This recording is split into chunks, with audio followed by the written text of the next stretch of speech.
Features a slim design.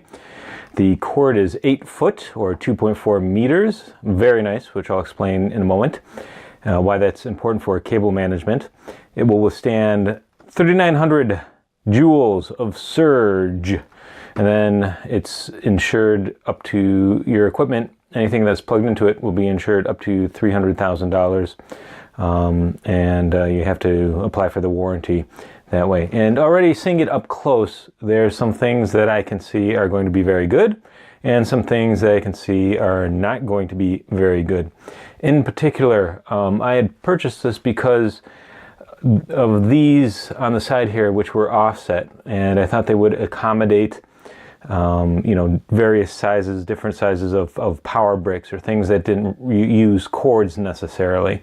And I can see that's not going to work in every case now. But let's open it up and look inside. So much like the packaging, no surprises here. And you can see really just how long 8 foot of cord is. And the reason I like this is it means that you can tailor the sizes of the cords for your computers and electrical equipment and have this be long. So if this were short, then you would kind of be stuck with long cords for everything else, but that's not the case here. And it has a nice cable management system down here, so you can route power cords through that, and that will help. But again, these are kind of swapped the wrong way around, and I'll demonstrate in a moment why that is, or not why that is, but that it is, how that is. All right, and I'll mention now that there aren't any instructions, but wait, I just heard something slide around in there. So there is the, oh, okay, so there are instructions for phone connection, coaxial connection, and phone connection with built-in splitter there, if you can see that. And that all occurs down here on the bottom. There's a little warning here and a sticker over this sort of thing. So I would recommend just leaving that on. That way, if you're not using them, then dust isn't going to get in there. So yeah. Some other features, it shows here that it's only 1 inch wide, so that's the slim design they're talking about. And the wire management thing is detachable. It can mount to the wall, which is what I typically do. In this case, I won't be. And like I said before, it protects your telephone, DSL cable lines, and provides 1 inch, 1 out coaxial cable protection for your home theater. And that's what these things there are. All right, so let's see the good and the bad of the cable management.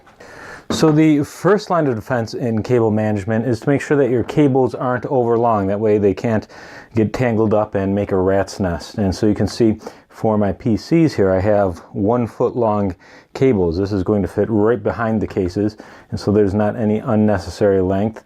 This is for the NAS, this is for the Linux computer, and this is for the PC. And here's, so that's good. You have enough for these cord type things here. But here's where this surge protector could use some improvement. You're going to have a lot of equipment which is, basically a power brick unto itself. For example, this Wi-Fi repeater. And ideally, it would plug in like this and have enough space and room to do it. Now this one doesn't have the ground, so if there was a little more space, it could, but typically you'd have the ground pin there, and then there'd be no way to plug it in there. So these misshapen things like that, well, hey, all right, I retract my statement. It fits nicely. Let's take a look at my Raspberry Pi power brick. Is there a way to get this in here? I guess we go around the side here.